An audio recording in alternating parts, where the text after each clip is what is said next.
Drop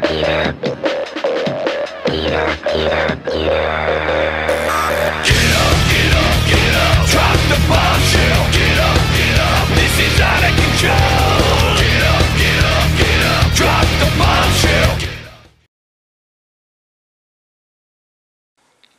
Okay, so here is the new case, the Gigabyte Sumo Alpha. It's one of Gigabyte's newer cases, and this is actually the first time I've ordered the case, first time I'm seeing the case in real life, first time I'll be working on it.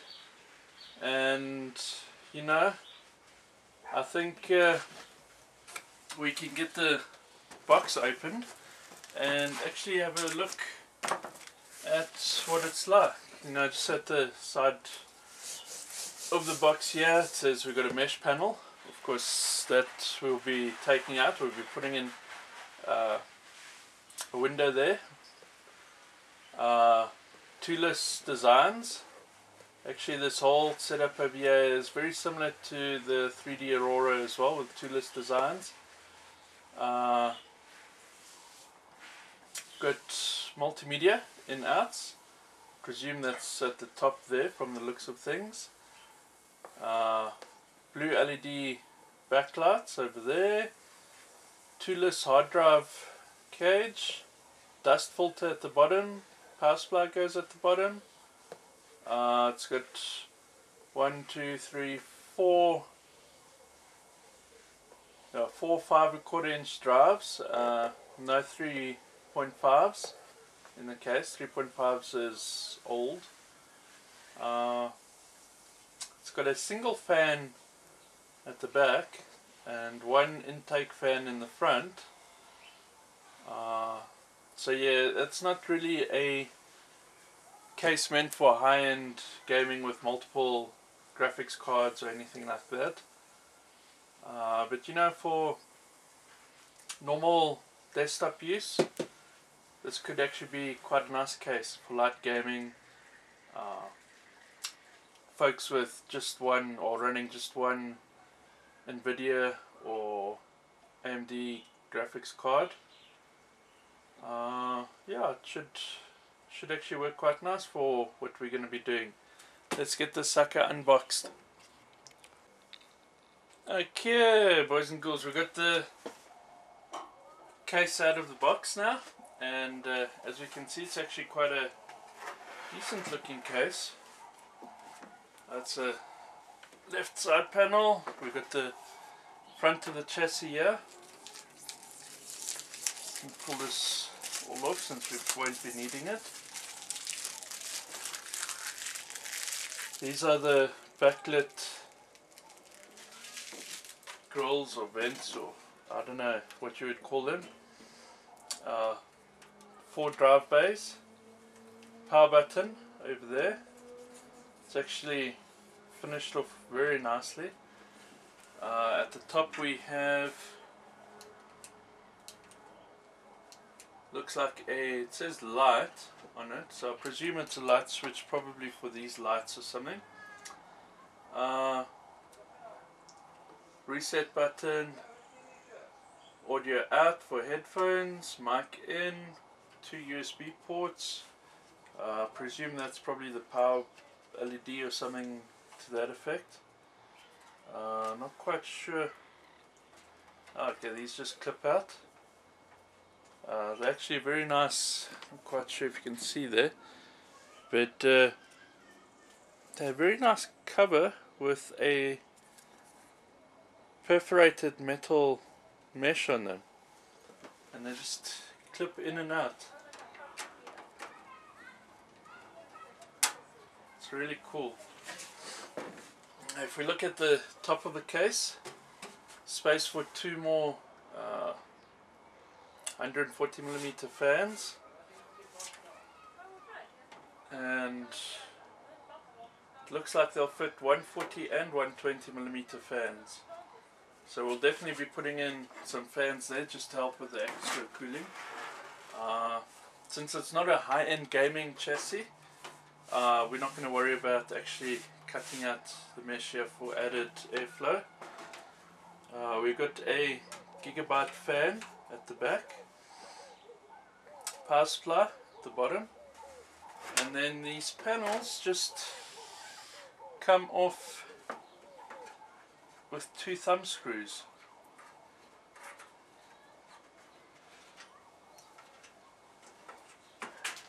Just unscrew these 2, and panel slides out.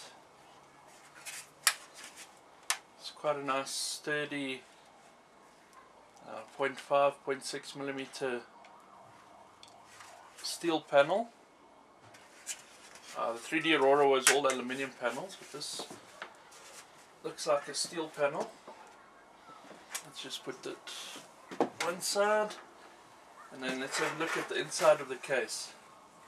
As we see here, we've got our toolless drive bays, and yeah, I'm not actually quite sure why this one is here. It doesn't look like you can get to it from the front at all. Yeah, interesting. You got your hard drive bays over here, which will take 4 drives from looks. And if we look inside our little box that we got here, typical of Gigabyte, they always give you tons of little spare parts. We've got a little speaker over there. We've got a couple grommets. I presume they'd be used. Okay, it's not in. Yes, in the back panel. Just 2 punch outs over here, which probably will be for the 3D Galaxy liquid cooling system from Gigabyte. Clips for the hard drives. So basically you just stick these on the side of the drive and they just slide straight into the actual drive bay. So that's really cool. And then of course there's lots of screws in here. There's some spare thumb screws. There's another square shaped grommet. Not quite sure where the square shaped grommet fits in. If we look here, motherboard tray. It's got some real nice cable management slots, which is always great to see in a factory case. Let's take the motherboard cover off. Oh man, these are in tight. Right, let's grab a quick Phillips head screwdriver. There we go.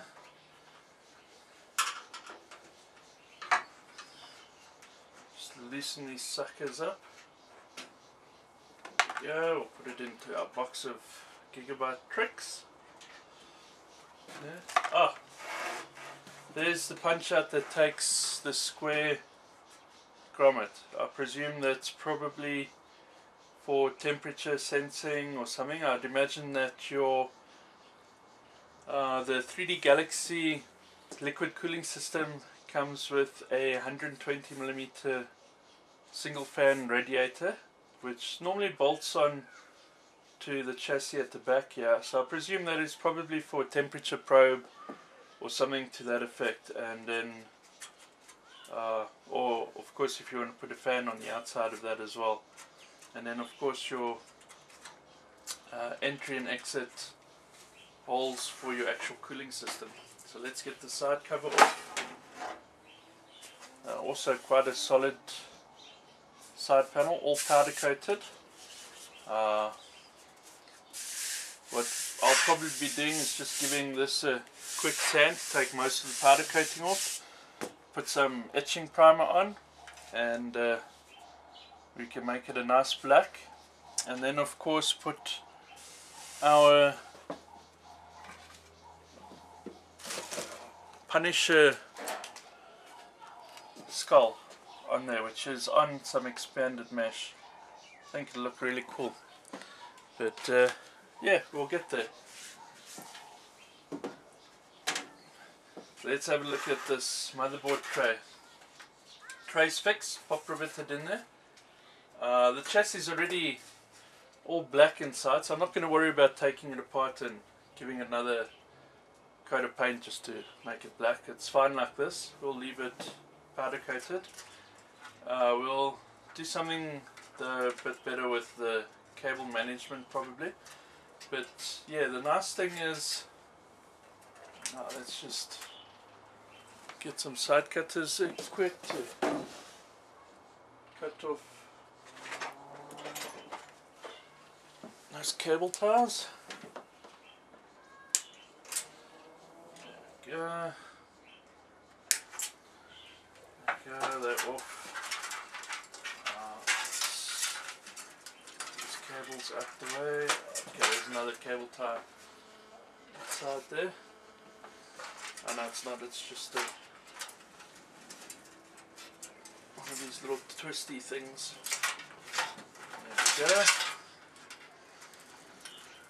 Okay.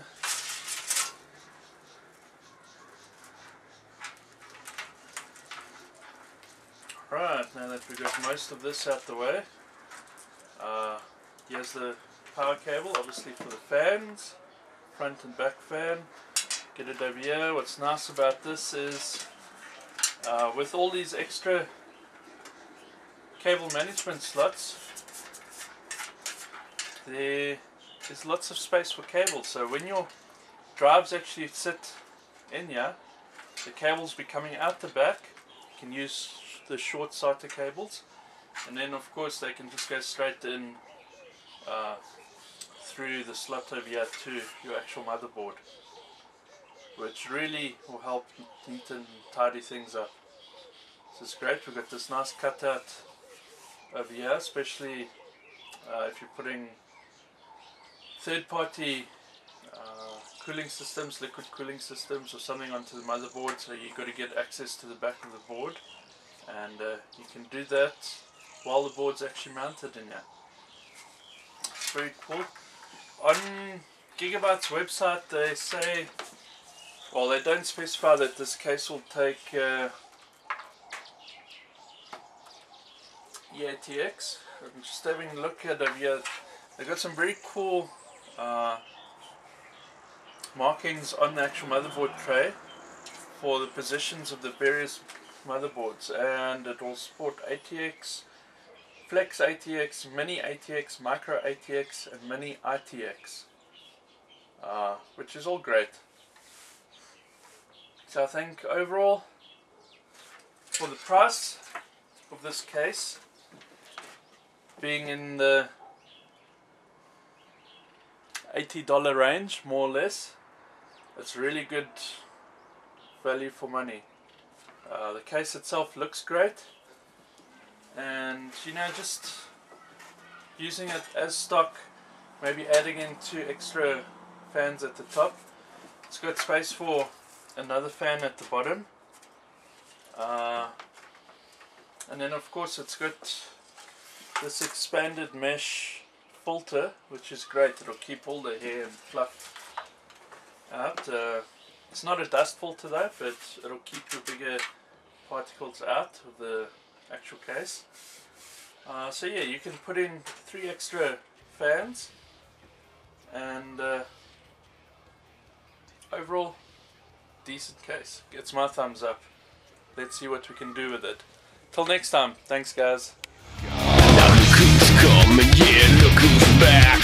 Quick drop the bombshell straight to the track. The 21st century killing machine burned on the inside of 5 hit